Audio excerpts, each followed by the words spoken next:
Welcome to the What Really Happened radio show. Because World War III is a really bad idea. Here is your host, Michael Rivero. Forgot to put up the volume there. And aloha, welcome to our show. It's Tuesday, August 18th, 2015. We're getting through the month here, getting out of summer into autumn, and already the indications are that, yes, indeed, we're going to have another harsh winter ahead of us. Of course, all the carbonizers say, no, it's broiling. We're all going to be melting. You have to pay your carbon tax and everything. We'll be talking about that a little bit more in the show. Our phone lines are open, 877-300-7645, 877-300-7645.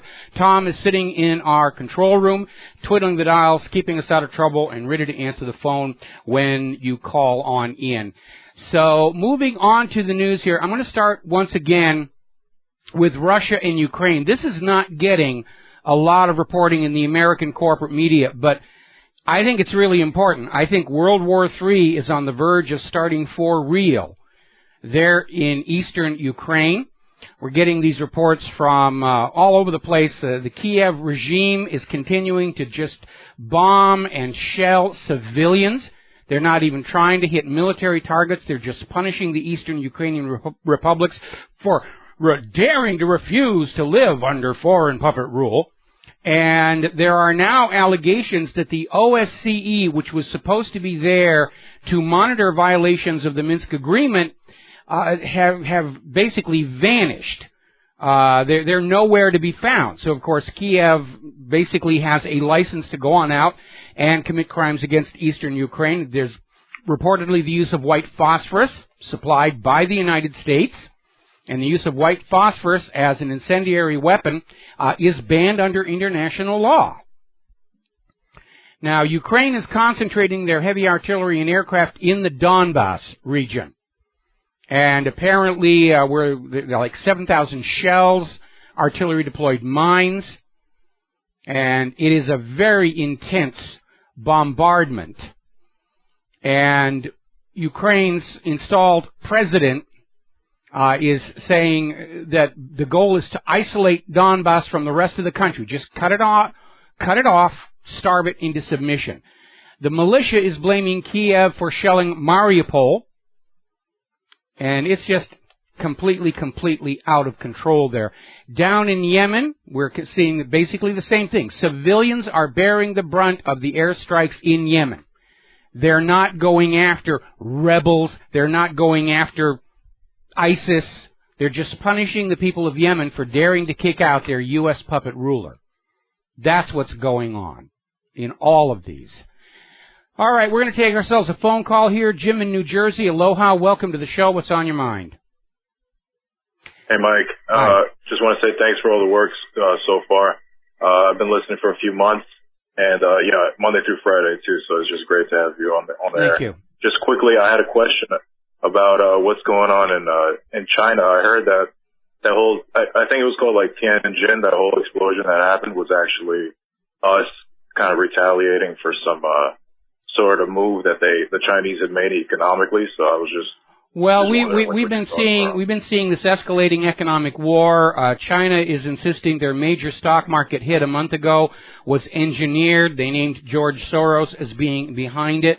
The recent Chinese devaluation of the yuan has ignited a currency war, and unfortunately currency wars tend to lead to real wars because sooner or later sabotage of economic assets starts to play into it. Now, I'm not saying that's what happened over in Xinjiang, but we can't rule it out. If you ever saw the movie The Good Shepherd, one of the things they show in the movie really did happen, where the U.S. found a pest insect that fed on coffee plants and just dropped them all over the coffee crop of a nation that they wanted to remove as competition for American-owned or American-controlled coffee companies. This is what they tend to do. This story about a space-based weapon, I think, is a false trail to lead people off and, try and make the whole discussion look kooky and ignore it.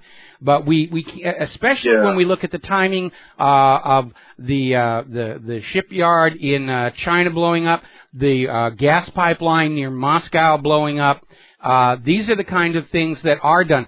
More the gas pipeline than the shipyard, but we can't rule out that it was sabotage, but I'm not buying that this was the rod of God from outer space kind of stuff. All right, cool. Yeah, that's exactly what I was thinking too. All right, perfect. Thanks, Mike. I appreciate all your work. All right, thank you very much for the phone call. We're going to let you go. There is a new development, new players in the rush to a new world war. Morocco is apparently starting to send their military toward the border with Algeria. Now, Morocco is saying they just feel that they need to reinforce the borders and control them, but a lot of people are saying that we might see Morocco invade Algeria and just set off the African component of the New World War that way. Over in Israel, they're continuing to construct the separation barrier between Israel and the West Bank, even though Israel's own high court issued a ruling to halt the construction. But we're seeing more and more, both in Israel and here in the United States of America, where the government just ignores what the court says. There's been another explosion over in Bangkok, and according to a story from Pepe Escobar, this may be related to political infighting within the government itself. Now, they caught a video of the actual bomber from the first bombing, and they're now trying to hunt that suspect down. And so we'll see what's going to develop over there. Now, the U.S. military is getting ready to escalate the global drone program. This is an article that we got out of commondreams.org. And they, in turn, are citing the Wall Street Journal. And what's interesting is the use of the phrase, the global drone program, implying that they're just going to use the drones wherever they feel they have a reason to. And remember, these drone strikes are taking place against people in countries we are not actually at war with. The drone targets are picked out by guesswork, profiling, predictive behavior, all these fancy terms for what really amounts to a wild rear-end guess that this might be a bad person. And every time they hit a target who may not have actually done anything, they'll take out 10, 20, 15 civilians around them. And they're looking at enlarging this drone program. Basically, it's a terror weapon. The U.S. is using the drone strikes for exactly the same purpose Adolf Hitler used the V-1 buzz bomb, which was the world's first cruise missile, and the V-2 ballistic missile, to terrorize a population into pressuring their government into capitulating to demands. The V-1 and the V-2 weren't that accurate. They were never aimed at specific targets. If it hit anywhere in the city, they were happy with it. And that's what the U.S. is using these drone strikes for. Because, again, they're not actually targeting people who are known and proven to have committed acts against the U.S. They're just saying, I think that's a bad guy. And they blow them up along with 10, 20 other people. It's a terror weapon. Okay, now, getting on into the economy, Greek lending has collapsed as a result of the capital controls imposed by the latest bailout deal. Loans to corporations are down 17.5%. And when you are talking about an economy that is based on the accumulation of debt, which all economies under private central banks are, they're based on accumulating debt. The debt must keep growing or the pyramid collapses. And so a contraction of loans to corporations by 17.5% is a significant indicator. We have to take a break for our commercials, and we'll be right back. Hi, America. Welcome back to our show here, and we're talking about the economy. And the people of Europe are beginning to really pay a horrible price for their leaders' complicity in the New World Order, the European Union, Ponzi scheme banking, and the rush to start a real full-on bloody war with Russia and or China. German farmers are demanding compensation from the government because their products have been devalued by the Russian embargo. Business has ground to a halt. They've got huge surpluses of agricultural product. They can't find a market for it.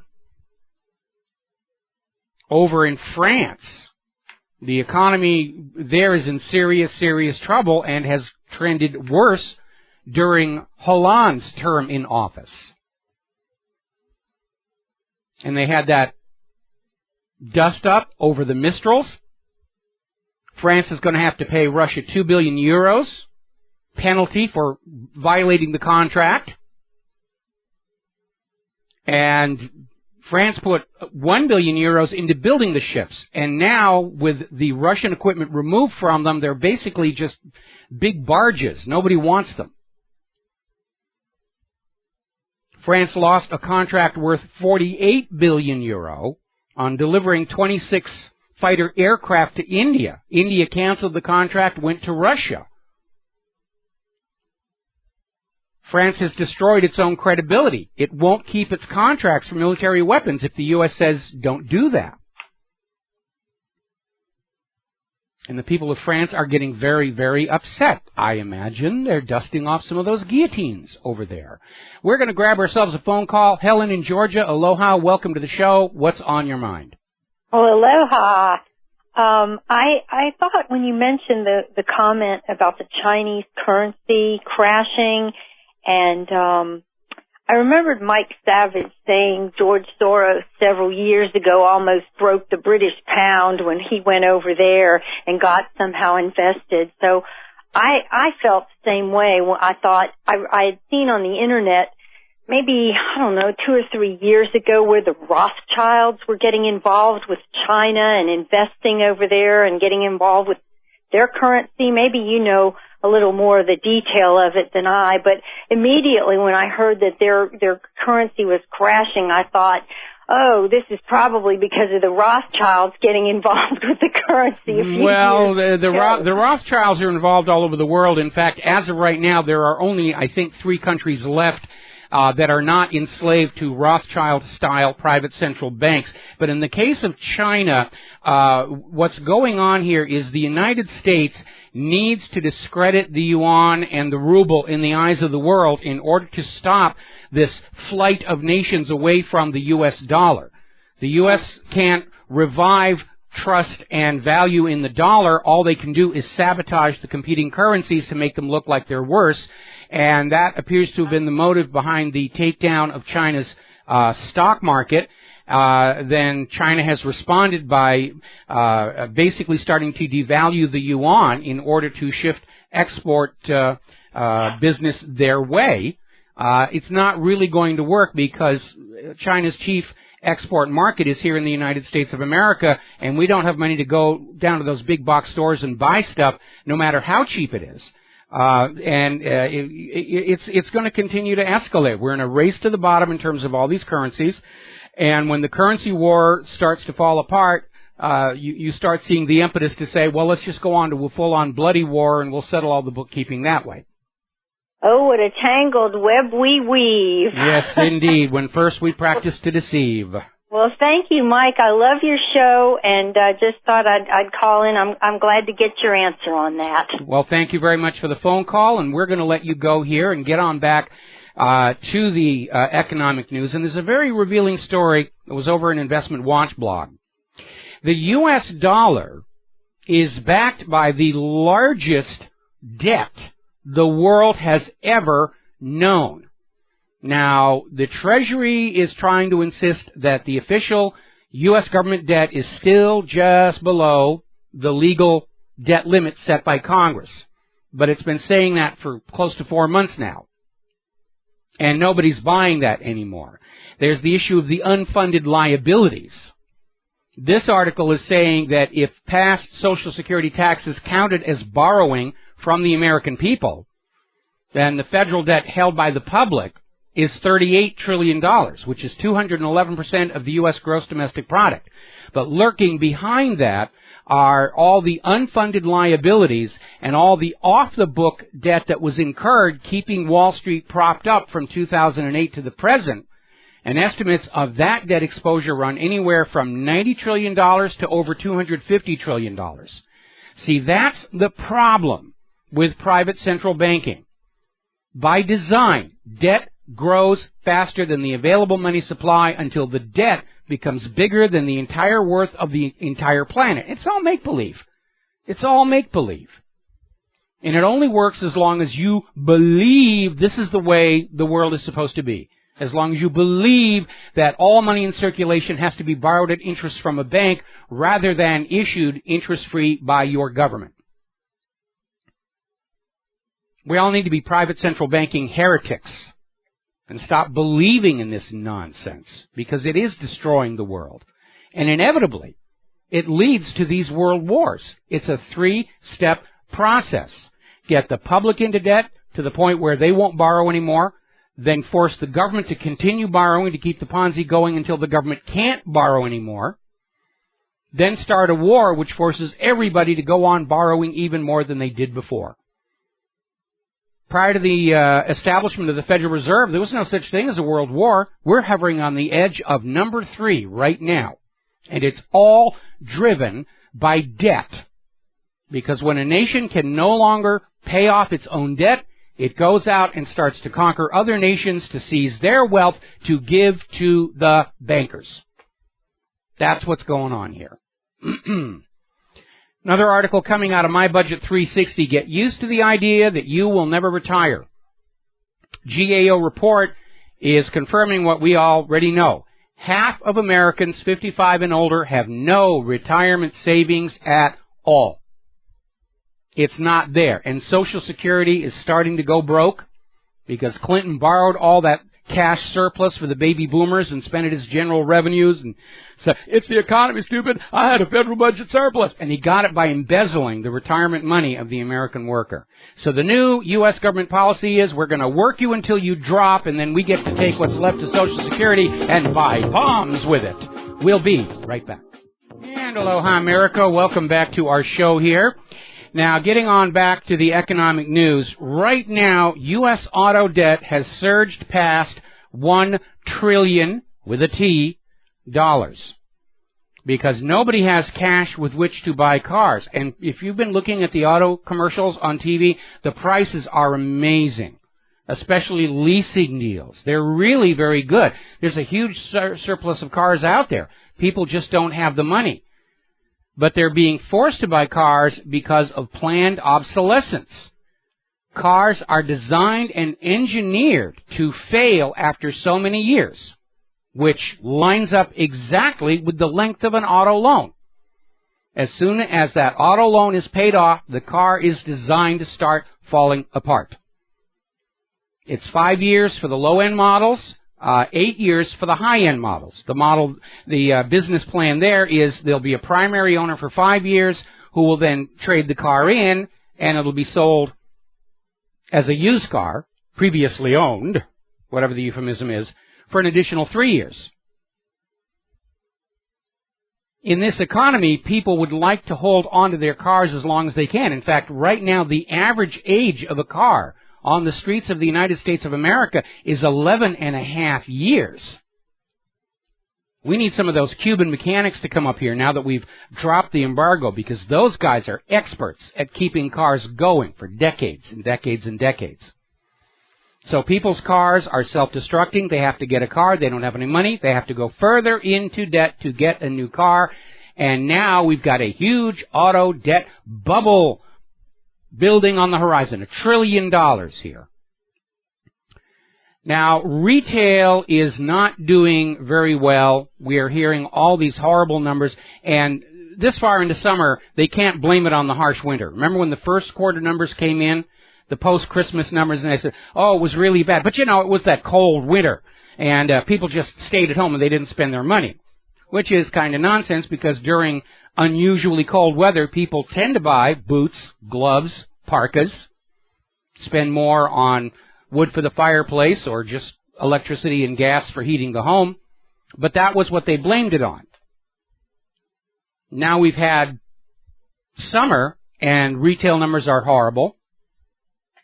And they're all thrashing around looking for excuses because they don't want to face the reality of what's going on here. Walmart is out there saying that their solvency is at risk because theft is completely out of control. Theft is killing their bottom line. And yet, the last time I went to a Walmart, they were letting go all their checkers and setting up all these automated self-service checkout lines. And nobody's watching to see if somebody's maybe not quite getting some of these things into the laser scan. All right. Story out of Blacklisted News. There are now 23 nations around the world where their stock markets are in serious decline already.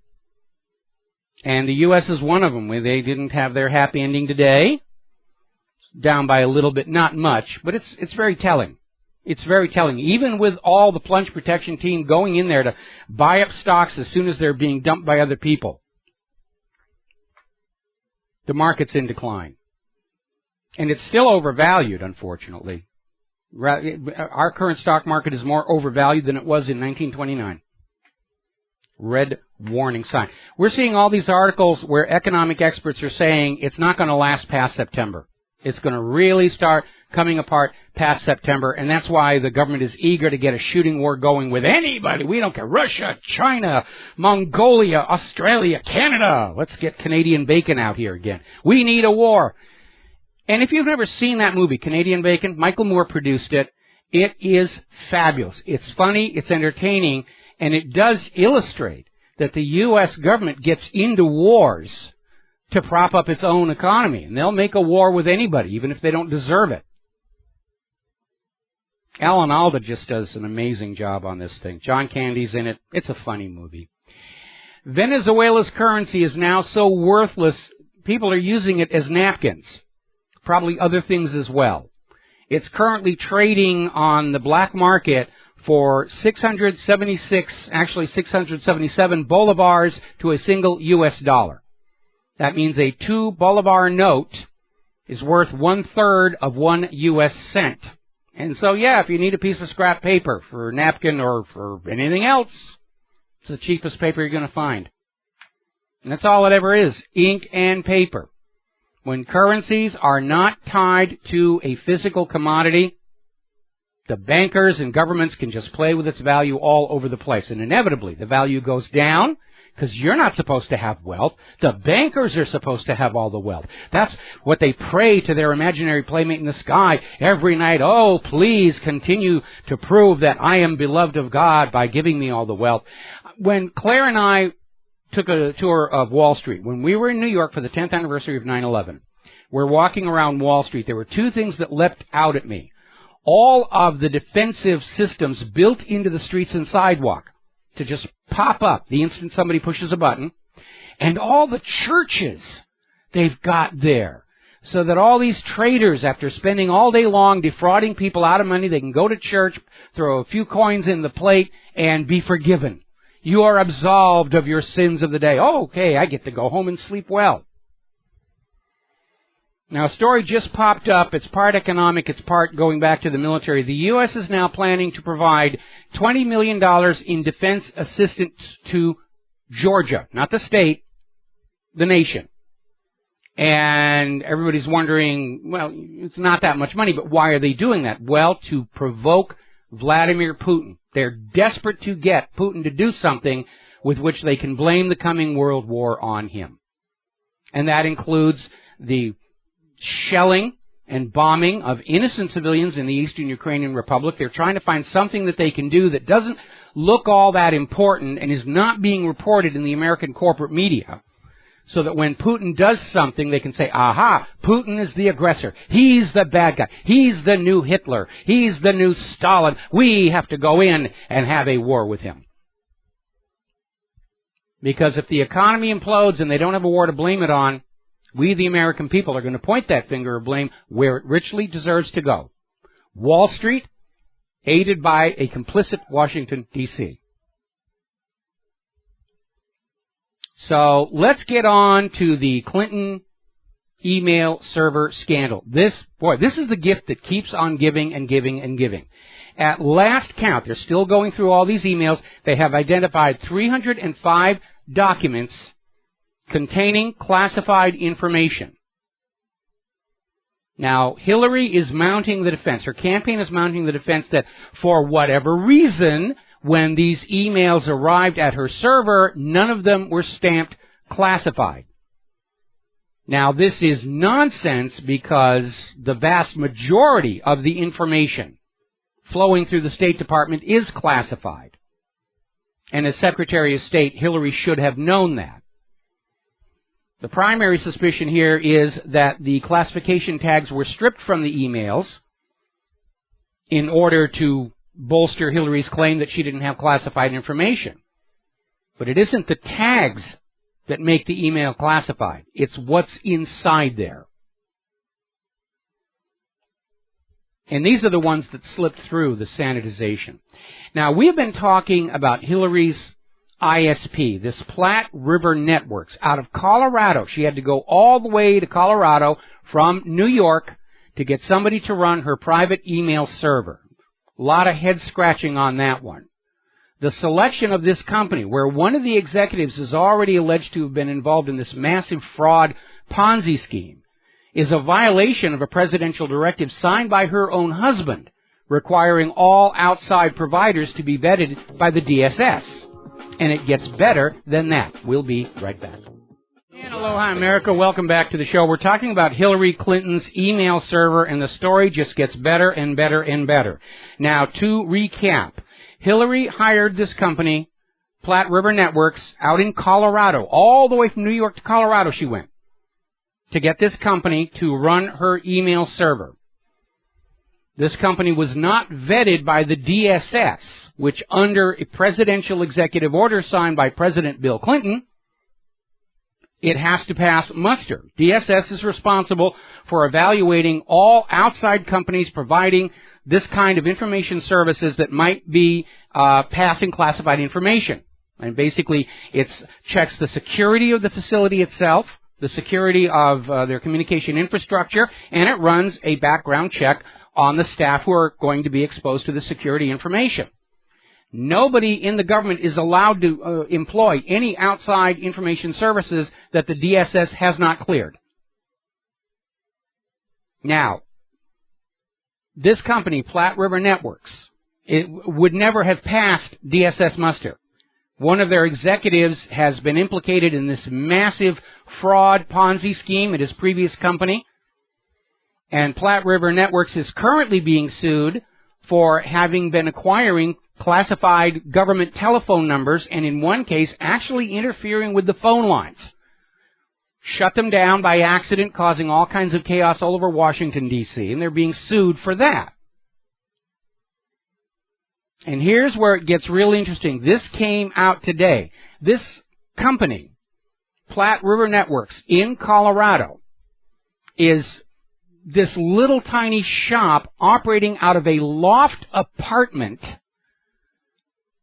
and Hillary's email server, or the clone of it, was in the bathroom closet.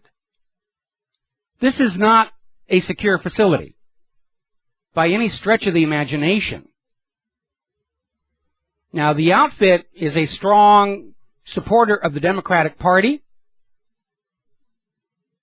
But even back then, their own employees were saying, wow, how is it we rate Hillary Clinton coming to us? Now, to recap on some of the other revelations that have come out of this, possibly in an effort to reduce their current legal trouble over the stealing of government phone numbers, Platte River Networks has acknowledged there is a second server somewhere out there to which the contents of Hillary's email server was copied before any deletions. They're also saying that as part of their support for Hillary's server, they ran their own backup tapes. And they're saying it is highly likely they have tapes of all the emails from before the deletions were done. I think they're trying to make a deal, and that's got to have Hillary and her people very, very nervous right now. And more people are drawing a parallel between the missing tapes of Hillary Clinton and the missing tapes of Richard Nixon. Because both Nixon and Hillary have made the same wrong assumption that all of this is their own personal equipment and personal information. No, it isn't. When you are working on the taxpayer dollar, excuse me, there's a cold going around here on Oahu. When you are working on the taxpayer dollar, every communication is a public record. It is the property of the American people. That's why there are laws saying it must be protected, preserved. You cannot just arbitrarily destroy it on your own. If you are in possession of classified information and you feel it needs to be disposed of, you have to notify various agencies so that they know this copy of this classified information no longer exists. Otherwise, nobody would know where any of this stuff was. So, I'm not surprised Bob Woodward has come out to basically say, yeah, this scandal is just as big as Watergate and the Nixon tapes. And you know what's really weird? All the way back when Nixon was running for re-election, and some Americans kind of knew about this Nixon tape, Watergate thing in the background, and they still sent him to the White House only to have him resign 2 years later. I don't think we need to go through that again. I think we ought to look at what's going on with Hillary Clinton's computers, backup tapes, and all of that, and say, let's save ourselves the heartache of another resignation, or worse, a forced removal from office. Let's just play it safe here. Another article coming out of government slaves asking if Hillary Clinton sold top-secret satellite intelligence that she was entrusted with. And this would not be the first time the Clintons were implicated in the transfer of classified information to other countries. All the way back when Bill was president, there was a huge scandal about China being given access to American high technology in exchange for generous campaign support. That's where Charlie Tree, John Huang came in. If you read the epic of Clinton Mess, a lot of that is in there. This is not a new development. This sort of thing has popped up before in the career of the Clintons, where they take this classified information, they treat it like it's their personal property, and it becomes for sale to the highest bidder, as it were. Another article coming out of Huffington Post, no less. All is not well in Hillary land. And they're saying when even Al Gore, Mr. Global Warming himself, is talking about getting into the Democratic presidential race, you know Hillary is in trouble.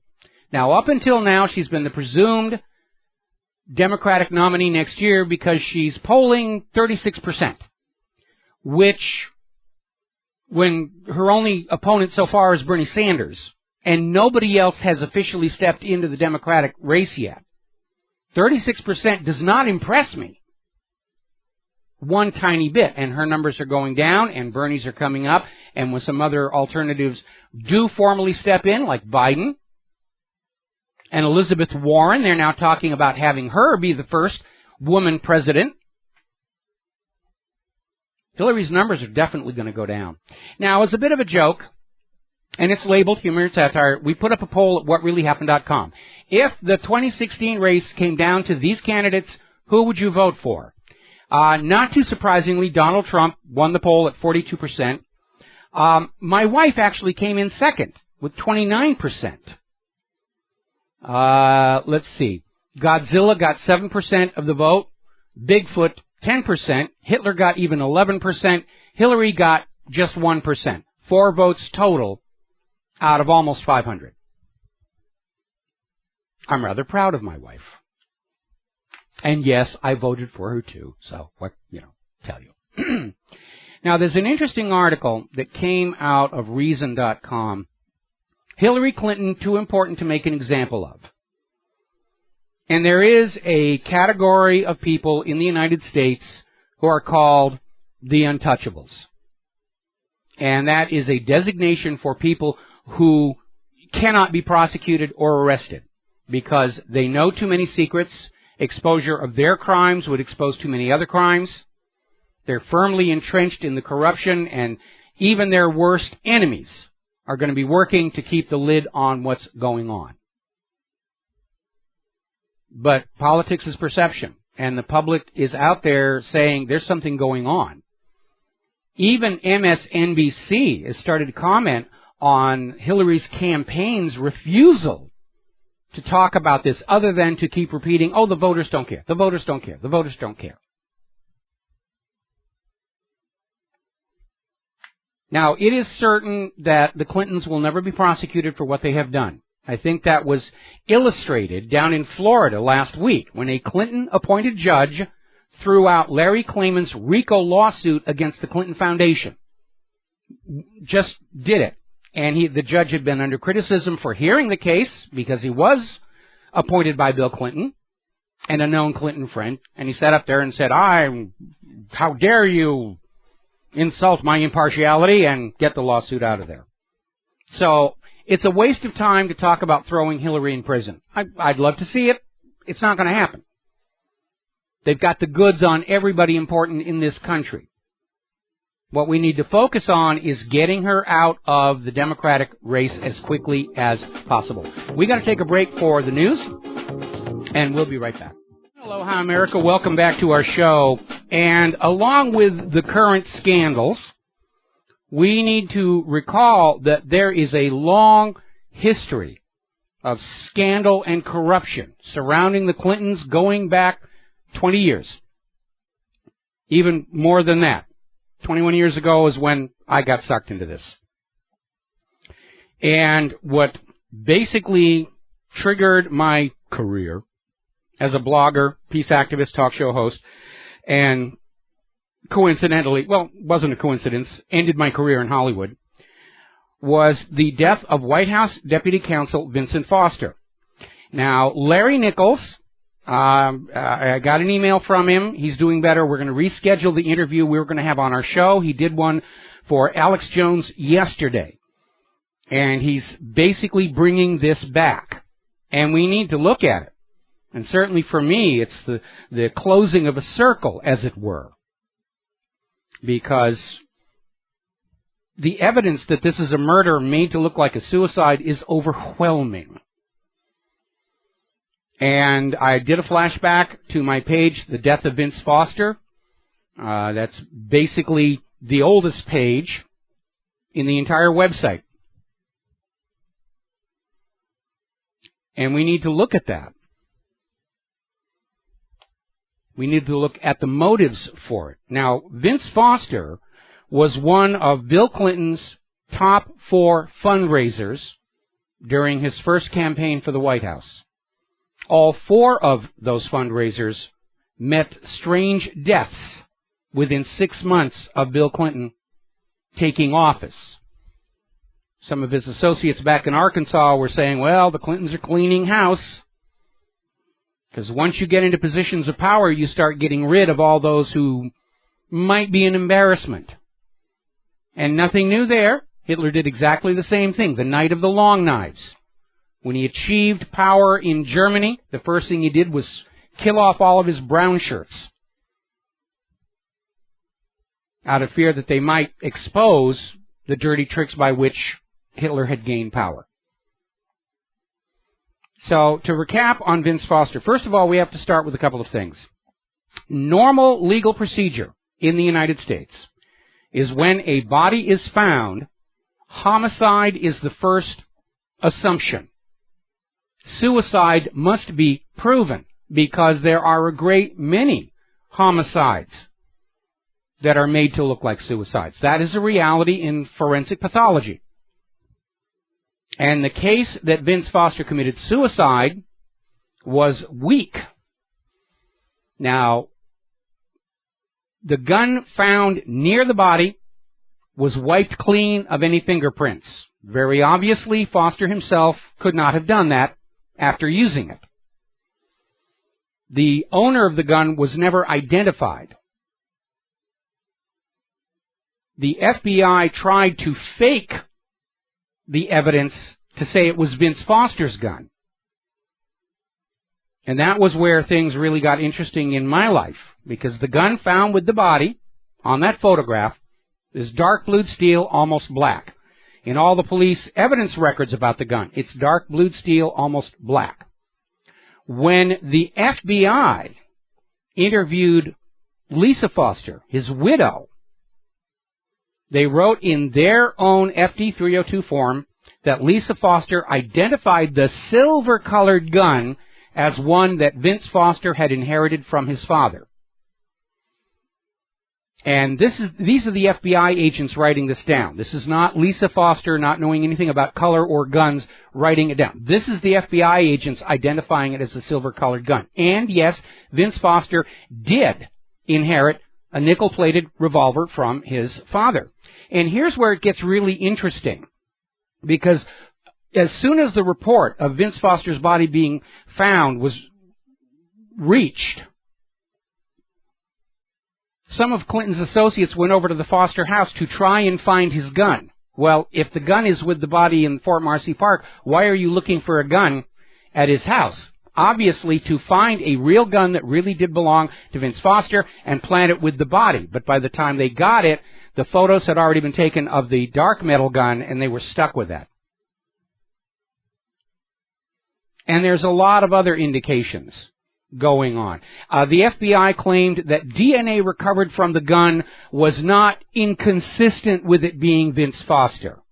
Well, DNA is kind of an absolute. It's either a match or it isn't a match, and the actual DNA readout for the gun showed the DNA was Hispanic, and Vince Foster was not Hispanic. And it just goes on from there. One of the issues that Larry Nichols brought up on Alex Jones was that the very first report was that Vince Foster's body was found in his car. And that was corroborated by another witness who saw some very strange individuals around that car, and he was harassed and silenced. There were reports of a second bullet wound on the body. And medical records were found indicating a second wound. That tends to mitigate against it being a suicide. The paramedics who found the body commented on very, very little blood coming out of the wounds. Now, when somebody is shot in the head, the heart goes on beating until the entire body's volume of blood is pumped out, at which point the heart starves and shuts down. For there to be very little blood on the body means that Foster was already dead by some other means when somebody fired a gun into his mouth to make it look like it was a suicide. And it goes on and on and on. Now, little interesting aspect. There is no record of Vince Foster leaving the White House that day. We're talking about the most guarded, most secure building in the country, if not the planet. There's always a record of everybody going in and going out, but there's no record of Vince Foster leaving. And supposedly, on his last day there, his office mates were saying he was acting kind of happy. And he just, after lunch, he walked out, said, "I'll be right back," and that was the last anybody saw of him. Now, why might somebody have wanted to kill Vince Foster? This is an issue that a lot of people have yet to really look at. Once you acknowledge there's a murder that took place, what's the motive? Well, one possible motive is tied in with the Presidential Blind Trust. This is required by law of all presidents. Should be applied to all members of Congress. That's a topic for another day. But basically it is that if you are elected president, all of your personal wealth has to be placed in a blind trust. The trustee will reinvest the money, and you don't know where it is, in order to not have the personal finances of a president influence the decisions he's going to make, which makes a lot of sense. Now, 6 months after Bill Clinton took office, the blind trust had not been completed. Vince Foster was the lawyer assigned to completing the trust declarations and then signing them, which shouldn't have been a problem, shouldn't have been dragging any heels, unless the declarations in the blind trust were fraudulent. And there's reason to think that they are, because during the Whitewater hearings in Congress, one of the White House staff admitted there was a filing cabinet full of the Clintons' financial papers in the residence. That is a violation of the blind trust. So, we're coming up here on a commercial break. When we come on back, I'm going to go further onto that blind trust as being the motive for Vince Foster being killed. It's all about money. It's all about money and corruption. We'll be right back. And aloha, America. Welcome back to the show here. And we're talking about the murder of White House Deputy Counsel Vincent Foster and a possible motive for it. Now, we know because of statements made during the Whitewater hearings that the Clintons had some of their personal financial wealth under their control while Bill Clinton was president, a violation of the blind trust. Now, Vincent Foster, as the attorney preparing the trust declarations, knowing that they're incomplete and fraudulent, if he signs his name to those and the fraud comes out, he gets to go to jail. And the indications are that rather than open himself up to that risk, that he was going to resign. And he did have a meeting scheduled with President Bill Clinton for the day after he died. And if you look at the so-called suicide note that was found, it's in two different handwritings. The middle part is genuinely Vince Foster. And if you read it all by itself, it looks like an outline for a letter of resignation. And somebody took it and said, well, we'll add this thing up here and down here at the bottom, and we'll fake his signature. And then they botched that, which is why they had to tear out the part with the signature and then tear it up in this bogus way to try and make it look like it was still legit. They really botched this thing. But when you got the FBI covering up for you, I guess you can be sloppy in this sort of situation. But I think that was the motive. And the reason they decided they needed to kill him was, first of all, an appalling lack of loyalty. Second, if he had resigned, leaving the trust declarations incomplete, that would have brought more attention to those trust declarations. And the trustee's office was already calling the White House every single day, look, you're 6 months late. I don't care if you're the president. You are in violation of the law. And amazingly enough, the trust declarations were completed by an unknown individual who signed Vince Foster's name to the paperwork 3 days after he was dead, which gets on back to the raid of Foster's office by Hillary and her friends when the White House got notified that Foster's body had been found. And I think that's the reason. Foster was getting cold feet on putting through a fraudulent presidential blind trust. They killed him inside the White House. They smuggled him out through the tunnel, going to the Treasury Department or maybe to Blair House. And what's really interesting is there was no dirt on Vince Foster's body, even his shoes, but it was covered with multicolored shag carpet fibers. So I think he got rolled up in an old Oval Office carpet, and that's how they took him out. Dumped the body, and I think Foster was catching a little on the side with somebody in the White House, and that was the bait that was used to lure him to a place where he could have his neck broken. They dumped him in the park, put the gun in his mouth, pulled the trigger, and the FBI covered everything up. The FBI, when they investigated Fort Marcy Park, they literally bulldozed all the soil off 6 inches and buried it in an undisclosed location. Same thing they did following Waco. Same thing they did following the Oklahoma City bombing. It's a standard method of making sure no busybody can go on in there and find anything to contravene the official story. But it's good that Larry Nichols is out there bringing this story back, because it is an important story. And nobody looking at the actual paperwork can even begin to accept the official story that Foster just got really depressed and committed suicide.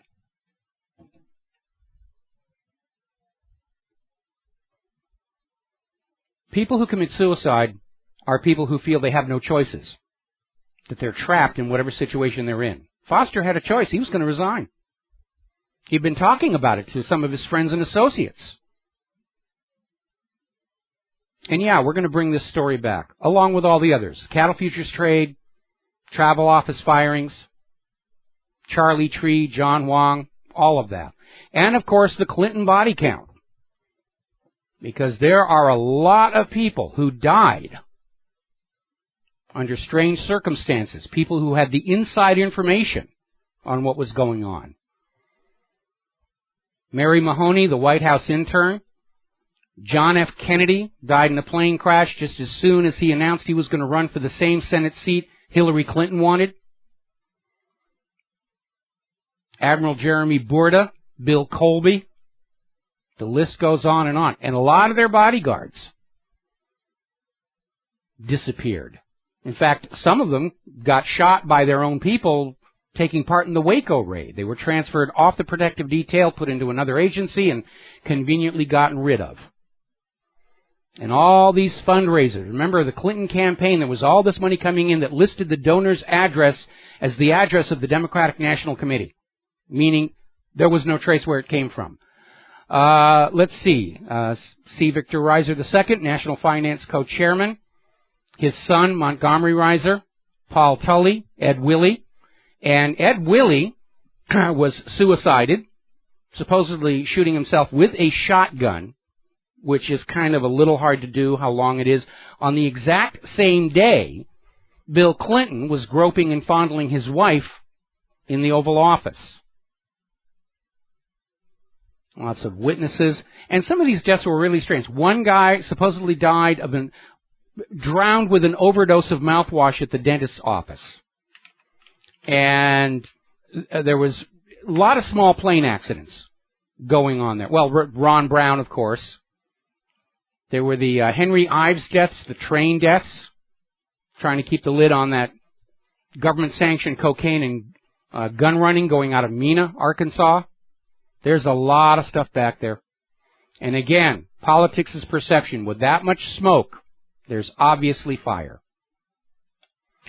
All righty, let's see. We're going to move along here. We got a phone call. Steve in California. Aloha, Steve. Welcome to the show. What's on your mind? Well, I was listening to somebody else that worked, it was in talk radio yesterday, had worked with the Clintons. I think his last name was Larry Thompson or something like that. Larry Nichols, I'm sorry. Yeah, Larry Nichols, yeah. Larry Nichols, he was talking about, I guess he's got some information about the dirt on the Clintons, but we talked about the Vincent Foster death. Now, correct me if I'm wrong, did they not find a .45 caliber bullet in his head? Correct? I would have to go back and look at the autopsy report again to find out what was reported. Certainly, that was not a .45 caliber gun that was found next to the body, nor was the gun that Vince Foster inherited from his father was not a .45 either. Okay. Yeah, exactly. The point he was making was that it did not fit. And plus, I guess they put the gun in the wrong hand when they killed him, so it's not possible there. But okay, Steve, got to ask you to wait for 4 minutes. I'm going to bring you back as soon as we come back from these words from our sponsors. Hi, America, welcome back to the show here. We're talking with Steve in California. And hang on, let me push the other button. Steve, welcome back to the show. You were talking about Vince Foster. I looked over my notes here, Michael, and I messed everything up. He talked about so many things, and I looked my notes over, and I was wrong about the .45 caliber. The .45 caliber bullet hole was in Ron Brown's head. Yeah. And supposedly there was a female that survived that crash that was seen near the crash site, was crying, witnessed, then she is taken on board this rescue helicopter or wherever she's taken, and she arrives dead. Yeah, with this huge knife slash to the artery in the thigh. Yeah.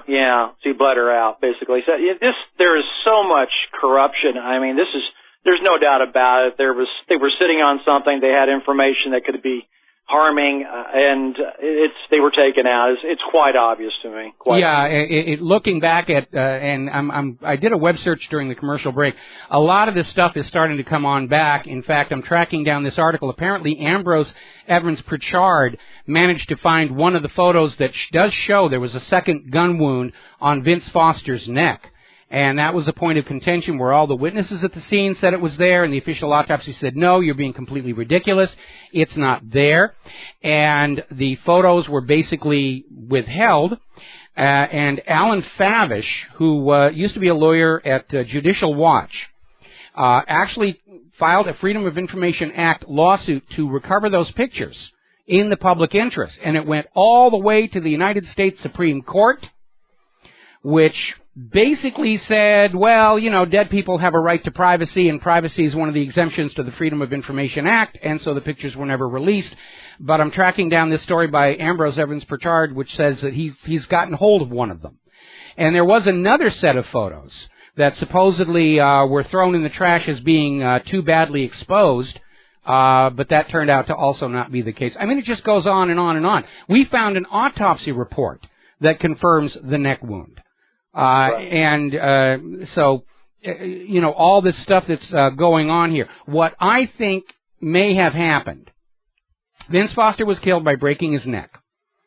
And when they fired a bullet into his mouth, they used a small caliber weapon, because a hole is a hole is a hole is a hole, and it may have actually ricocheted out. And that would have been a non-fatal wound. I mean, from beginning to end, this was just sloppy as all get out. They cowboyed this. It wasn't planned out well in advance.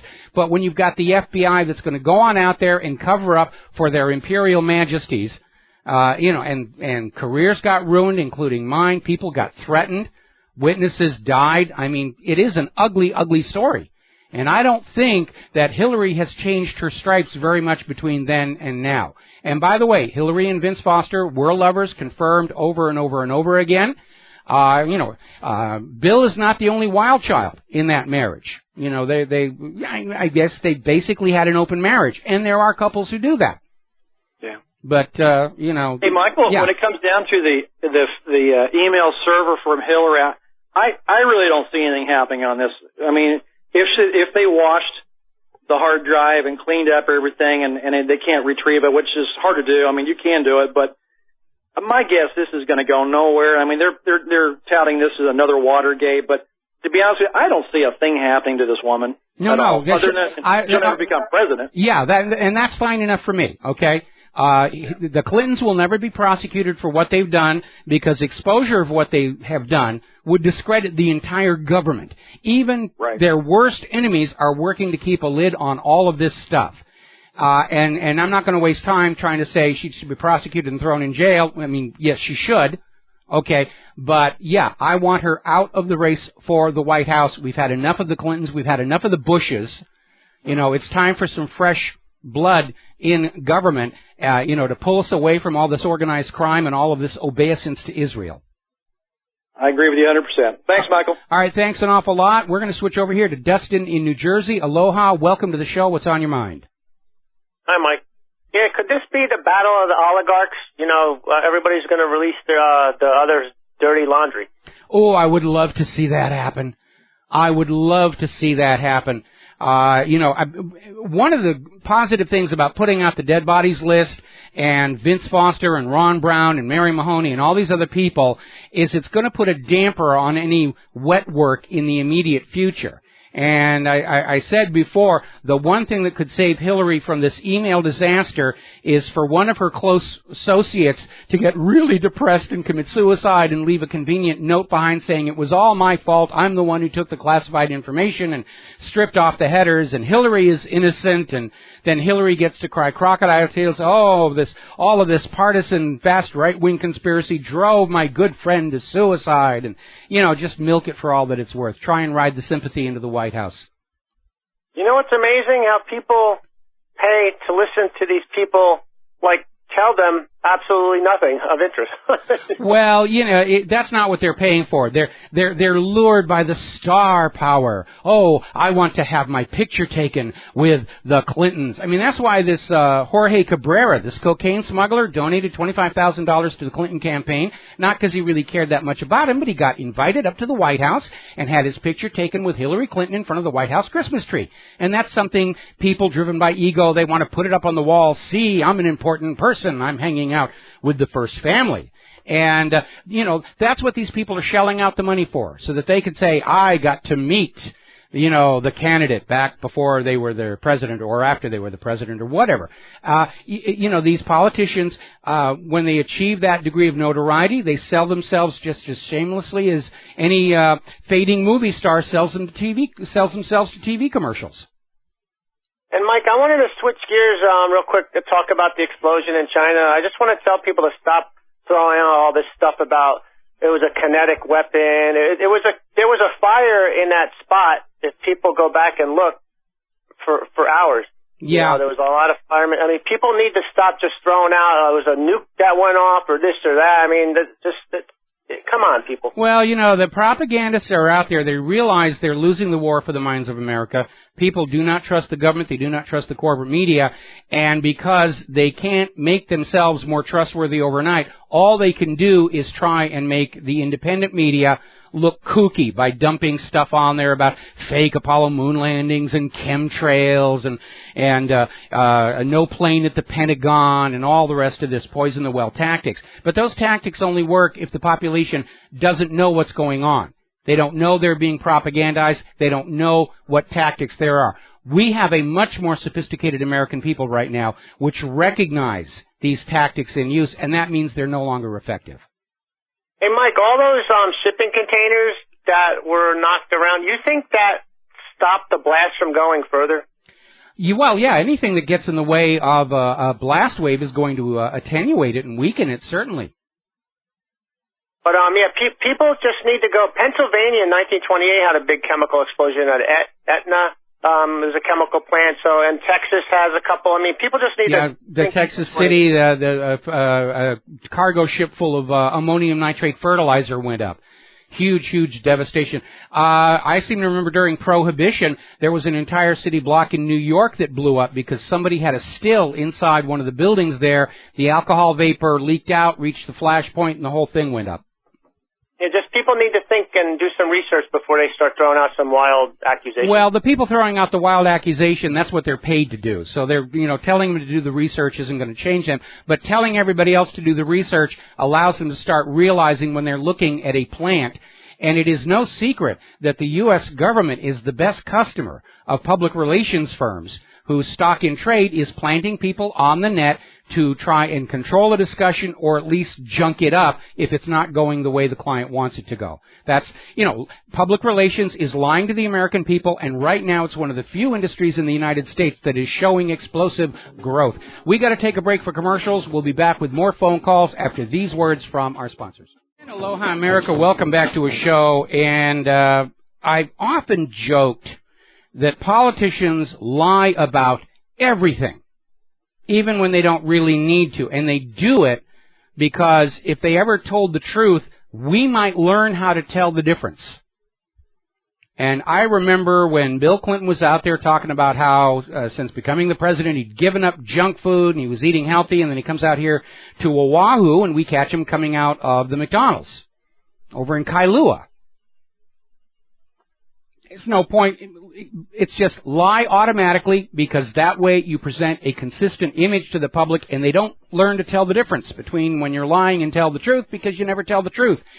And so this seems like a good opening to remind everybody about how Hillary Clinton lied about coming under sniper fire attack during her trip to Bosnia. And even CBS had to comment on this one, about Hillary saying, oh, we were under sniper fire, we were in fear for our lives. And then the actual tape shows her just, having a fine old time being greeted. All right, so let's go back to the phones here. We're going to talk to Peter in California. Aloha. Welcome to the show. What's on your mind? Hey, Michael, I have something maybe, I don't know if you heard this or knew this, but on the Ron Brown death, where, by the way, he was under 8 different investigations. Yes, and he said he was not going to go down alone, which he didn't, but not quite the way he thought it was going to be. Well, Michael, there's a wing, basically a VIP aircraft transport wing, fitted with all these, VIP aircraft. And there's 2 squadrons. One squadron goes from Andrews, west to the Pacific. The other goes from Andrews east to Europe and Africa. And, of course, the one that Ron Brown went down on was the squadron that was east. the weather was so horrible that all the planes out of, I believe it was Foggia in Italy, going across to the Balkans or whatever he was going, were grounded because of the weather. But except for this flight, it's not a long flight either. It's, maybe an hour flight. LA to Vegas kind of thing. Yes. But all the flights were grounded except this one. And by the way, and I keep thinking to myself, he's going to the Balkans. I think it was Bosnia or somewhere. What in the world is the Secretary of Commerce doing that's so pressing that he's got to be, defy all the grounding orders and be in the air because they don't make anything. We weren't selling them anything. He's the Secretary of freaking Commerce. It's not like he's a defense guy. But nevertheless, they're up there and they flew him to the side of the mountain. But the point that I want to make is the squadron commander of the VIP jet wing East, the one that this guy was over, about 2 weeks after the Ron Brown accident, that guy allegedly committed suicide. Yeah, I remember that one here. I'm going back over my article on Ron Brown, and again, one of the investigations against Ron Brown was the Clintons had been selling those seats on the Commerce flights. Give us money in a donation. We'll put you on this official U.S. government commerce mission. It'll give you an advantage. You'll be making contracts and deals, and they were basically selling those things. For me, what makes it obvious, this was a takedown, and again, so many of the Clintons' enemies died in plane crashes, okay, to the point where it actually warped the statistics for plane accidents while they were in office here. But when that aircraft was on approach to the airport, okay, it vanished from the airport radar and the AWACS that was tracking it, and all voice communication with the aircraft ended. And the only way you're going to have all of the cockpit radios and the radar transponder die at the same time is if the entire electrical system was compromised. Which could have been done. Now they know you can do that by computer.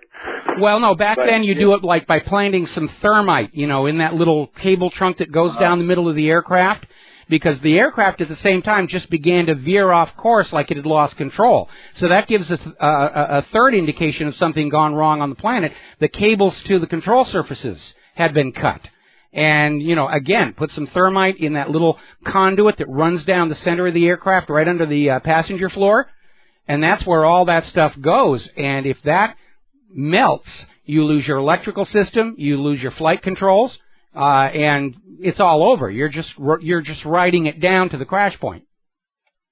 Well, Michael, I've got one more, a couple things to add if you got the time. Sure, go for it. And that is we all know that Bill was selling, of course, the Lincoln bedroom for $20,000 a night or whatever it was, and he also sold plots in Arlington National Cemetery to the owner of the old Coronado Hotel.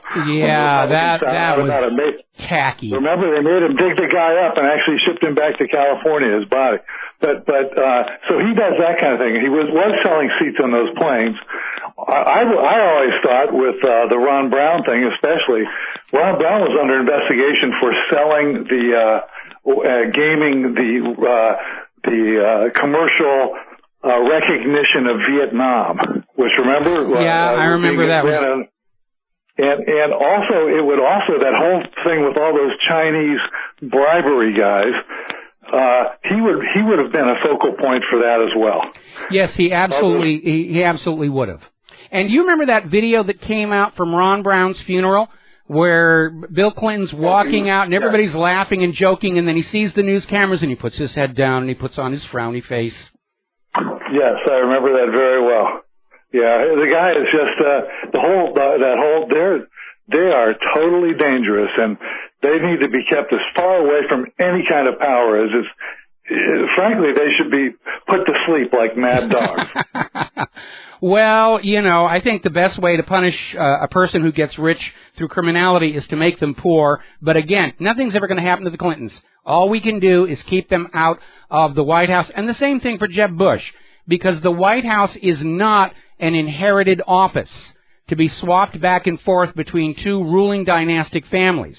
which is what they're talking about here. I mean, they're trying to put Hillary in or Jeb Bush, and then down the road, they're already grooming Chelsea to run for the White House. I mean, that's how absurd this is. Well, God forbid. But anyway, thanks. That's it for me, but thanks very much, Michael. All right, thanks an awful lot, and we're going to switch over to Mark in Texas. Aloha, welcome to the show. What's on your mind? Hey, it just it reminds me that the way Slick Willie acted that time with Ron Brown, kind of similar with the Sandy hoax there, with that guy, laughing, whooping it up, and he sees the camera on and he starts making like he's starts crying. Talking about how he's just lost his kid and everything. Yeah, that's... Yeah. So, I mean, that's kind of... I just think... I have a feeling, though, that they really don't want to get to the bottom of this because both the Republicans and Democrats are responsible, because I think we're going to find out that there was gun running, not only gun running through Libya, through Turkey, and into Syria, but the overthrow of Gaddafi. All of this stuff is involved. Remember the way Mr. Slick laughed and giggled about Gaddafi? We came... So he died. Yeah, I got to get that video out there for a reprise as well. No, you're absolutely right. There are two kinds of secrets in American politics. There are the little personal secrets, like Wiener's sexting, that can be used as political weapons to move people in and out of political office. Then there are the great secrets, the ones that, if they're exposed, could bring down the entire government. That's what was going on with Whitewater. Richard Nixon had to resign because the last thing anybody wanted was an actual trial on the floor of the Senate.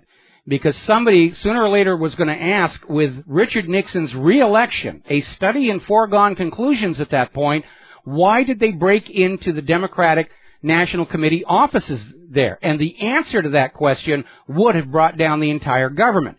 So they shuffled off Spiro Agnew on some minor corruption charge, and they brought in Gerald Ford, who had sat on the Warren Commission. And then Nixon stepped down. Ford becomes president. He pardons all the the Watergate people. Too many waters in American politics. Pardons them all to end the investigation and bring it to a halt. That was his job, because all of this stuff trailed all the way back to November 22nd, 1963, Dealey Plaza, Dallas, Texas. Yeah. Another thing, too, if you notice with Gerald Ford, right away 2 assassination attempts on him that almost succeeded, and coincidence, Nelson Rockefeller was the vice president at the time, just as when Bush was vice president to Reagan, bingo, attempted assassination attempt. Yeah, Bush was getting impatient for his promotion. What can I tell you? All right, listen, thank you very much for the phone call. We got to let you go and take a break for the news, and we will be right back. Aloha, America. Welcome back to our show, hour number 3. The phone lines are open, 877-300-7645. We had a temporary interruption in our Skype connection and BAM user feed during the news break. Don't suppose I made somebody angry out there who's got an IT firm working for her? It's Hillary's hackers. Anyway, or either that, or it's the deterioration of our infrastructure as we descend into economic fascism here. All righty, the phone lines are open. Tom is in the control room ready to answer the phone when you call on in, and I am not the only one out there singing the doom of Ms. Clinton. Even Newt Gingrich is out there saying Hillary Clinton is not going to be the Democratic nominee next year. And they're already out there. Bloomberg is talking about stepping in. Jerry Brown. A lot of people talking about Elizabeth Warren, which from the Democrats' point of view would be a smart move because it's still a woman. They're going to have the vagina vote. Donald Trump is out there, and he's not pulling any punches. Hillary Clinton should be going to prison for what she's done. And I'm sure Bill Clinton's already out there saying, I'm free to date while you're in the big house, right? It's okay for me to go on out, have some, I'm going to be lonely with you in jail. And Actually, they should both be going to prison. That whole political machine needs to be going to prison. Not going to happen.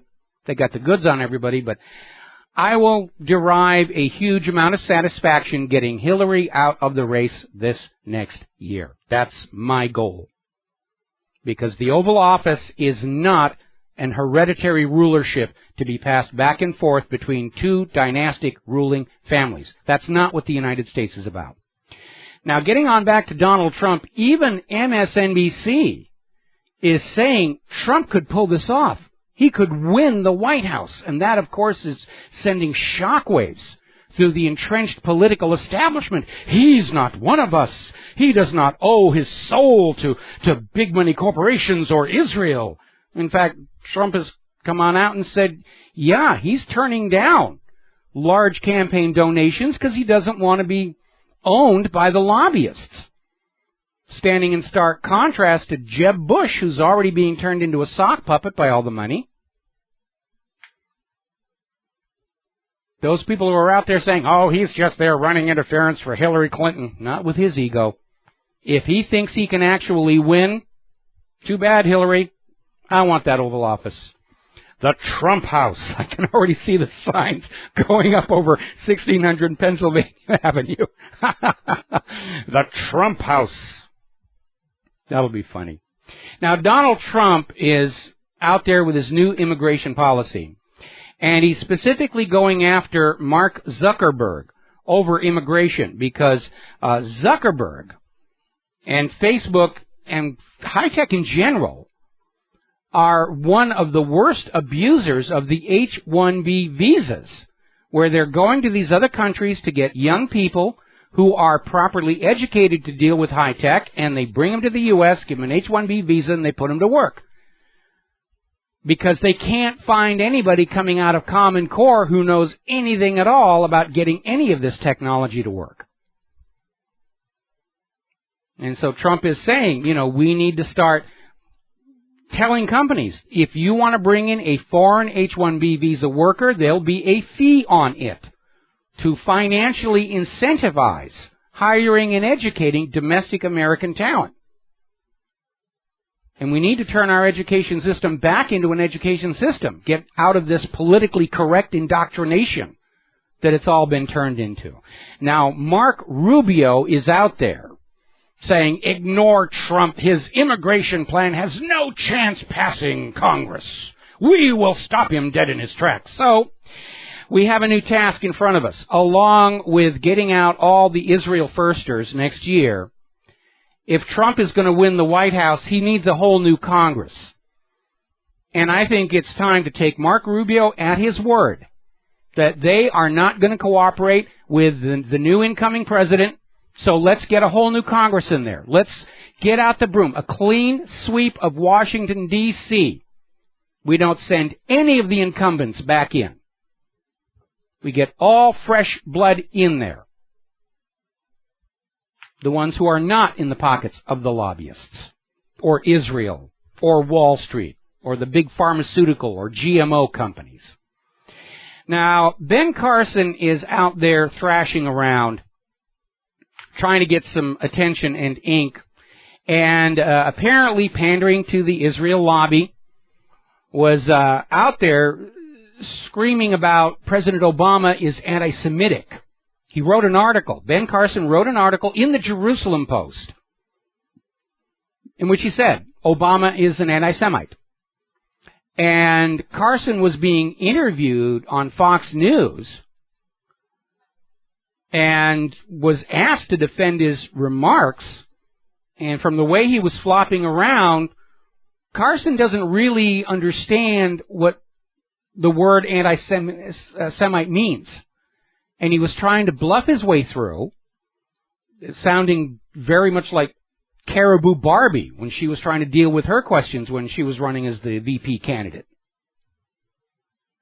And he made himself look like a dummy. So he is fading. He may be joining Chris Christie on the exit from the campaign. Now, Mike Huckabee is over in Israel. He is doing his campaign fundraising in Israel. He's getting his instructions from Benjamin Netanyahu on how to kill the Iran P5+1 deal and guarantee that American sons and American daughters are going to be killed and crippled in Iran, because that's what Israel wants. And Huckabee came out with a statement you should all remember. Huckabee says the West Bank is part of Israel. You know, forget about those Palestinian things. It's all part of Israel. Eretz Israel, from the Nile to the Euphrates, because that's what the Bible says.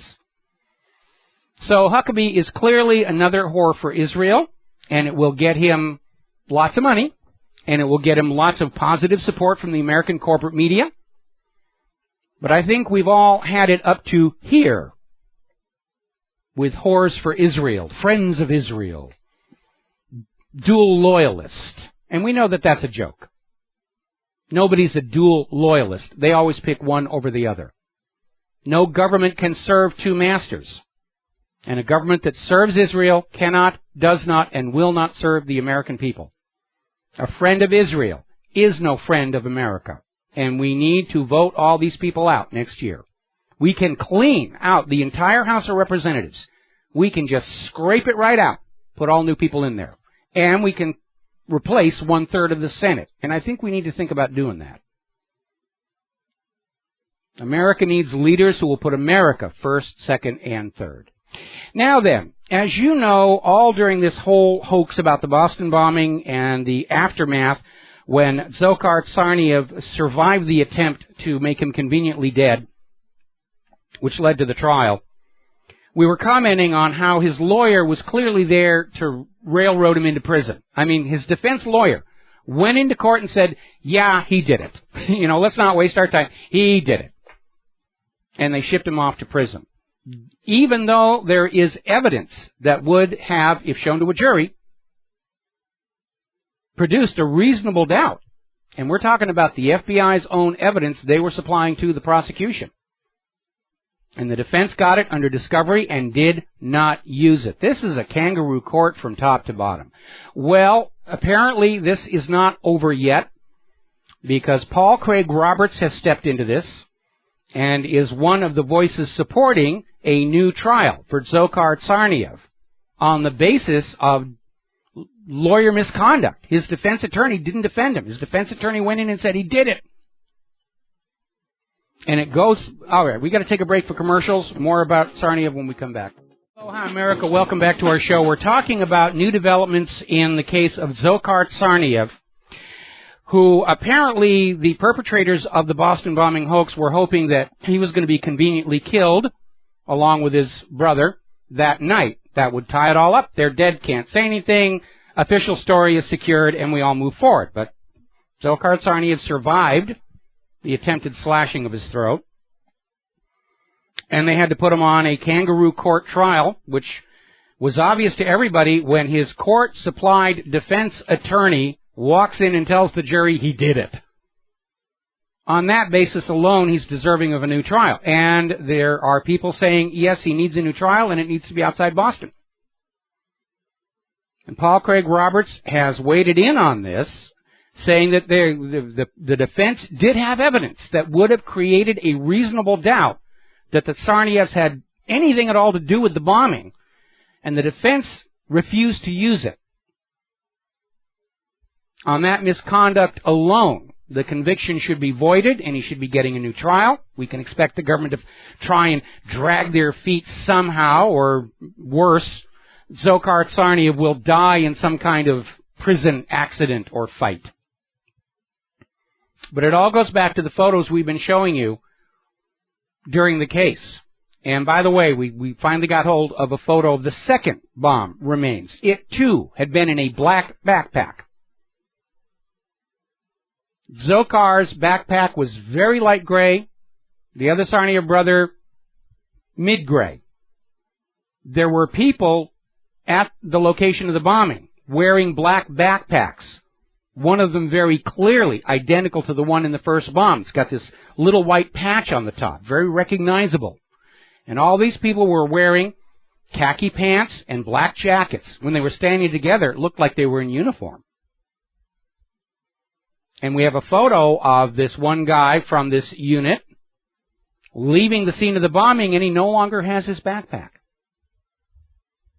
On that basis alone, there's a reasonable doubt that Tsarnaev's had anything to do with the bombing, and his defense attorney would not present that to the jury. And now that we have Paul Craig Roberts lending his gravitas to this, we're going to rip the lid off of this cover-up, too. We have a government that lies to us about everything. Because that's how they control us. That's how they fool us. That's how they swindle us out of our money, out of our obedience, out of the lives of our children for wars of conquest. And enough is enough. I will have a truthful government, or I will have no government at all. I mean, after 21 years of studying the Republicans and the Democrats, anarchy is looking very attractive right now. All right, we're going to go to the phones here. We're going to talk to John in Indiana. Aloha, welcome to the show. What is on your mind? Hey, Mike, you mentioned... I'm sorry, it's Iowa, my mistake. Can you hear me? Yes, I was correcting myself. You're in Iowa. Right. Concerning Ron Brown, you mentioned thermite. It reminds me of a book I just finished reading that really struck me. It was written in 1994 by Michael Collins Piper called Best Witness. Yes. The Institute for Historical Review was battling the JDL, and one night it was totally burned down, and the police wouldn't investigate, so they hired a private investigator. Again, this occurred in 1987, and the private investigator, quote, said, flame propellant was probably used thermite, best known as a weapon used by the Israeli Defense Forces, and this was written in 1987. Yeah. I find that to be quite striking as evidence that might have happened. Well, it's very effective stuff. It's very effective stuff. It doesn't leave anything that can be tracked. It was certainly used to help bring down the buildings on 9/11. Even in World War II, they had these what they called thermite pencils, where there was a little glass vial of glycerin and potassium permanganate primer. And it would take a couple of minutes for it to blaze up to the temperature to ignite the rest of the pencil, which was thermite, and it was used for sabotage. And it's an amazing, very dangerous substance. Please, kids, do not try this at home. It's actually what brought down the Hindenburg, because burning hydrogen actually burns a dark blue, almost invisible flame. But the Hindenburg envelope had been primed with an iron oxide primer to seal it, and then it was painted with this aluminum paint. And even the Hindenburg company had started to recognize they'd created a high-risk situation. Thermite was just being worked out at that time. And it's very useful because it'll cut through just about anything, and it doesn't produce a bang to give it away that there's an explosive there, because it is an explosive. It's a pyrotechnic. It's very useful for welding. It is amazing stuff and very easy to make. Well, I just wanted to tell you that was written in 1987 and still pointing the finger even back then. I don't think Israel had anything to do with Ron Brown coming down. But I think, the advantage of using thermite is the byproducts of it are raw iron and aluminum oxide. And aluminum oxide is a white smoke that just blows away, and all you've got left is melted iron, which in the middle of a plane crash, nobody's going to really notice unless they're doing a very, very careful forensic examination of the wreckage and saying, we've got some molten or melted solidified iron that we can't explain as coming from anywhere in particular. But nobody was looking too closely at the wreckage. They were there to basically, again, cover up another high-level assassination. Okay, Mike, thanks. Keep it up. All right, long as I can. Thank you very much here. All right. Speaking of cover-ups and deceptions, there's an article over in Pravda talking about the official British inquiry into the war in Iraq and basically describing it as a 5-year, 10 million pound whitewash of Tony Blair's government. Because, that's exactly what it was. We know that Tony Blair was part of the group that was lying us into a war of conquest in Iraq. We know that from the Downing Street memo. We know that from the dodgy dossier. But as always, the government protects itself. Oh, we have examined and the blame is spread too thin. We can't punish or hold anybody reliable. If Corbyn wins the next election in Great Britain, that could change dramatically. That's why everybody is so afraid of Corbyn. He's coming in to say, we're going to start dealing with some of this nonsense here. Now, over in Kansas, 38 employees of the Department of Motor Vehicles have been arrested for selling fraudulent driver's licenses to illegal migrants. So the crimes connected with immigration continue. Now, as you know, I have taken to task all these people saying that political correctness, we have to stop using this language. It harms somebody's feeling. We have to get rid of the Confederate flag here. And it has finally jumped the shark. And when we come on back, I will elucidate further. We'll be right back. Aloha, America. Welcome back to the show here. And this political correctness has really gone way too far. This idea that the politically correct have some kind of authority to tell everybody else how they should think about something, how they should describe it, what words they can and cannot use, because it's double plus ungood. And now we have the biggest gay rights lobby group in the United States is calling on schools to eliminate all gender stereotypes. And what they mean, nuts and bolts, is ban the words boy and girl. And find something else to say, because we need to include all students, including those kids who really are still confused about their gender identity. And we don't want to exclude them by using boy or girl. I mean, that really jumps the shark as far as I'm concerned. Next they're going to say, we need to stop using the word human because that discriminates against our little furry friends here. And it's been a long time since we acted human anyway, so who needs it? Story coming out of Refreshing News 99. Liberal University says whites cannot be oppressed because they are white. Don't go on out and try and say, we're being oppressed by excess taxation. We're all being oppressed by Israel. No. If you're white, you are the oppressor. You cannot be the oppressed. Tell that to the whites in Zimbabwe.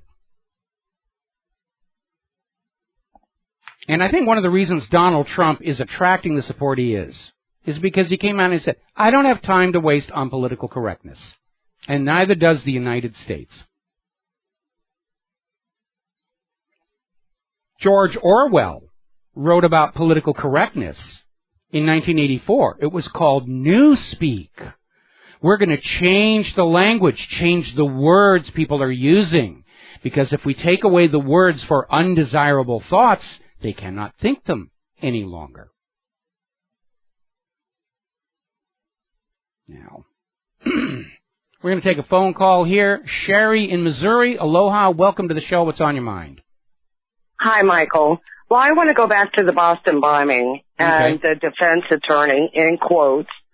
Shouldn't it be time now that we call into question her character for a defense attorney to say he's guilty right up? Well, how many other cases has she defended? Oh, see, that's the really good thing. This is the same lawyer they put on all these other patsies for terror attacks. And her job was not to defend them. Her job was to basically reinforce the government story and get these people shuffled off to prison as quickly as possible and out of the public eye. And exactly, to serve them up. And with Paul Craig Roberts' article, I think that everybody else who she has defended should rebring their case because of her character and because it wasn't truthful, it wasn't honest, and it had nothing to do with justice. Request for a new trial based on the character, that's a weak argument here, but very clearly in the case of Dzhokhar Tsarnaev, she is guilty of attorney misconduct.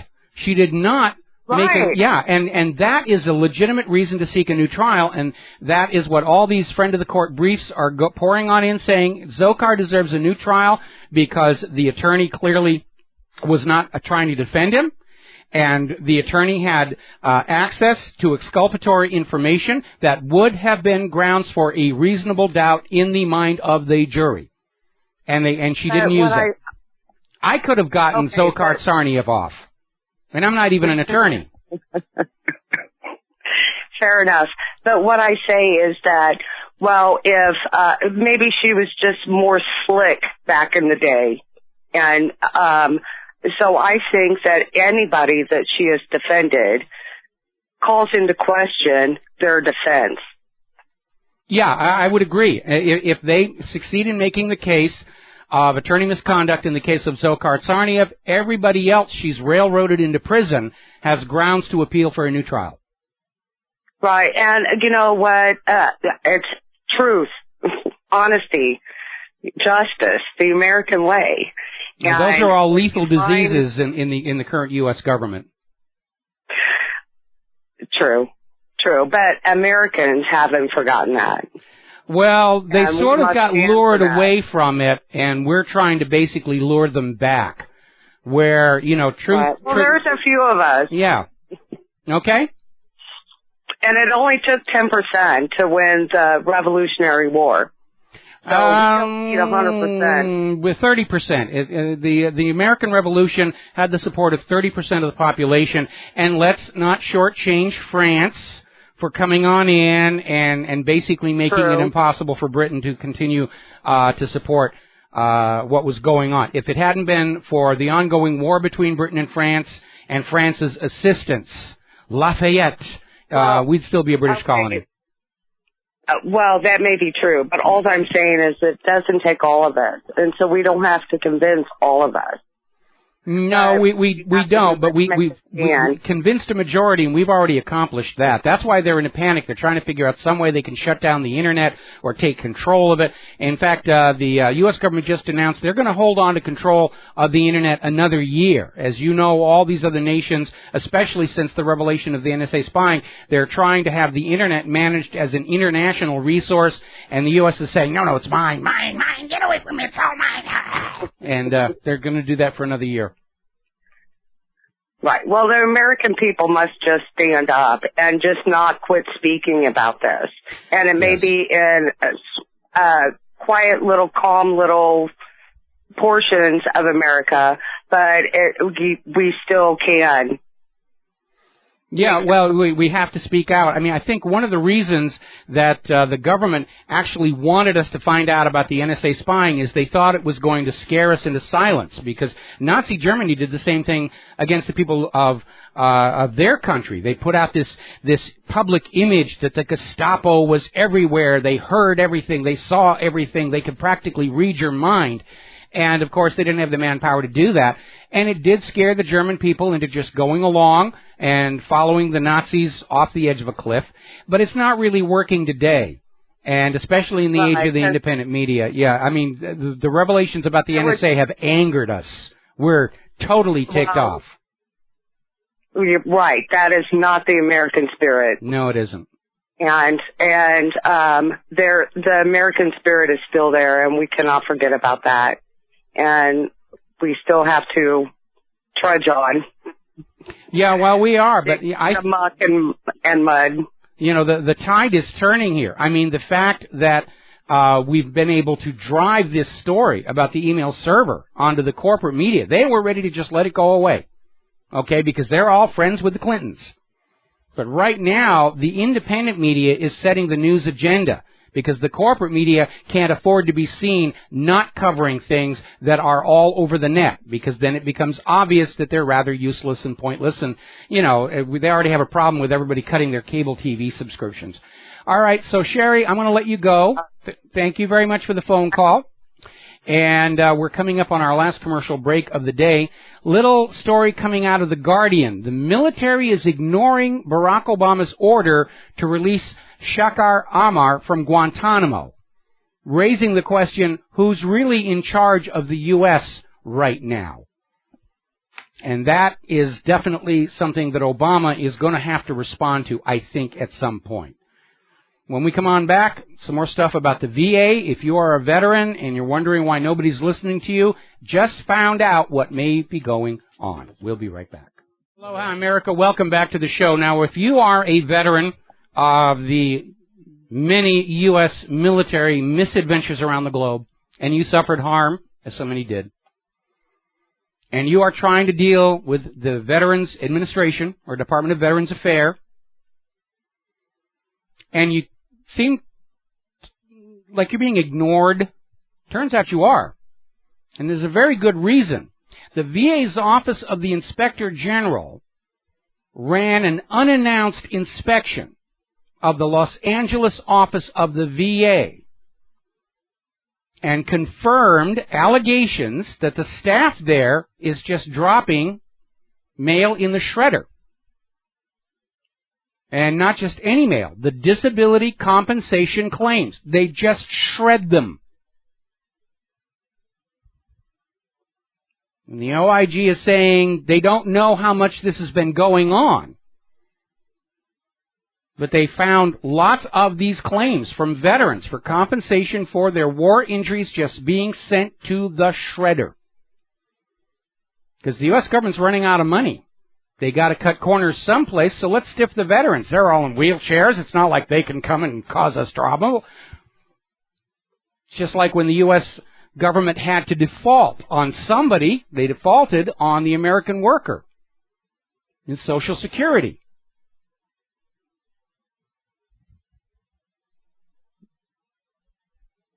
Now, I don't agree with the wars, very obviously.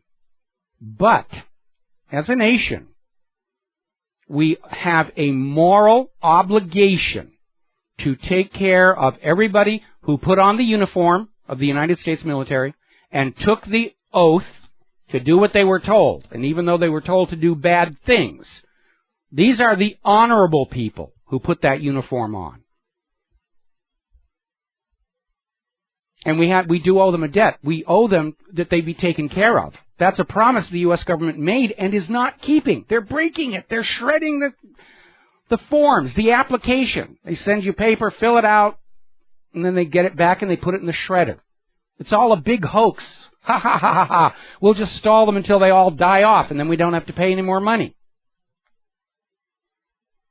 Even after the VA scandal exploded about how they were literally ignoring people just hoping they would die off and not cause any more cost. They're still doing this stuff. You veterans have been screwed royally by the government. First of all, recruiting you with the promise that you're here to protect the United States against evil enemies, and then you go out and find out that you're really just a conquering horde of war criminals, thugs, legions, whatever you want to call them. And you go through and you keep your commitment. You get sent back under stop loss over and over again. Kept way, way past your original commitment. And the government keeps telling you, oh, we're allowed to do this. It's the law. We're allowed to keep you here as long as we want. And then you suffer grievous injury, permanent disability. And you come back home, and the VA is shredding your mail. And by the way, those of you who are parents of young children who are being approached by the military recruiters right now, you tell them about this. You tell them that the military recruiters can make any promises they want to get the kids to sign that contract, and those promises are not legally enforceable. The courts have ruled consistently that any promises the recruiters make, that's just air. The only thing that matters is your kid's signature on that contract. And they'll go out to your kid and say, we're going to teach you to be a fighter pilot. We're going to teach you to be a nuclear technician. And then the kid spends the entire war peeling potatoes. Nothing they can do about it. Now, we're hearing more and more about Windows 10 just being an absolute disaster. It is phoning home to Microsoft. No matter what you do, no matter what you turn off, it's constant communication with Microsoft, sharing of information, to the point where consumer groups are saying that those users of Windows 10 who are on metered internet service, where there's a cap, that Windows 10 is just blowing right through that data cap. And once you go through that cap, you are charged a lot more for your bandwidth. Some of these internet users who've upgraded to Windows 10, they're getting huge bills from the ISP. Well, you went through your 4 gigabytes per month cap, and now you're into this, and we get to charge you that. It's under that 2-year contract that you signed. Constant updates. Some of the new updates are crashing Windows 10. Microsoft just issued a new update for all of their operating systems. They found another 0-day exploit. They're putting out an emergency patch on that one to stop the cyber criminals because the NSA can't find them. Or the NSA are the cyber criminals. I'm not sure which one is worse. Over in Germany, their citizens are so concerned about tracking and surveillance by their government, they're starting to take their government-issued ID cards and throw them in the microwave. Give them a 10-second zap to kill the chip that's on board. They can be sent to jail for doing that because under German law, that ID card is government property. And you're not allowed to tinker with it or alter it because you might be a terrorist. Because you don't want to be spied on by the government when you go over to the Hofbrauhaus. Or the beer festival a little too much. Now then, as you know, we just went through the anniversary of Hiroshima and Nagasaki. A reminder that it is the United States that is the only nation to use nuclear weapons of mass destruction on the civilians of other countries. And remember what I was saying earlier about how they're trying to plant nonsense junk on the internet and the independent media to make us look like we're all crazy out here to try and lure people back to the corporate media. And this is a new one. This was over at darkmoon.me, where having given up on telling us the Apollo moon landings were faked because now the landing sites have all been imaged by other nations' satellites, the new one is there were no real nuclear bombs at Hiroshima and Nagasaki. They just dropped a lot of firebombs and tried to convince the world we had nuclear weapons, blah, blah, blah, blah, blah. They're getting desperate if they're trying that one here. So let's talk briefly about the EPA and their accident in the Colorado rivers. The estimate of cleaning up the spill is now pegged at nearly $30 billion. The lead contamination in the water in Colorado is now 3,500 times higher than allowable federal standards. So we know what the government's going to do next. They're going to raise the standards for lead contamination to say, well, see, the water is safe, because they've been caught doing that before. Remember, after Fukushima, the first thing they did was raise the safety limits on radiation. So they could say, oh, the fish coming in from Fukushima, it's safe. It's below the federal government guidelines for safety. You can believe it's safe because we, the government, told you it's safe. California is still planning to throw adults in jail if they don't get the recommended vaccines or the mandated vaccines. You will have this vaccine. They're going to have a hypodermic about 8 feet long for all the vaccines they got to pump into your body. People are going to sort of swell up from all the chemicals pumped into them. It's amazing. Now, the good news there is that U.S. Congressman Bill Posey of Florida is out there trying to launch an investigation into the CDC's rigging of their own study that claimed there was no link between the MMR vaccine and autism. So we'll talk more about that tomorrow. There's the music. Time for Claire and I to get out of here and do what Claire and I do on our afternoons here on the island of Oahu. We're under a flash flood watch, which is amazing because we got beautiful blue skies out there right now. We'll be back tomorrow here on the Genesis Communication Network. Thanks to everybody who's been calling your local talk radio stations. It's having a positive impact. We are getting inquiries. We're getting new on-air affiliates that are joining us next month. So thanks to everybody who made that effort. We'll be back tomorrow. Aloha, America.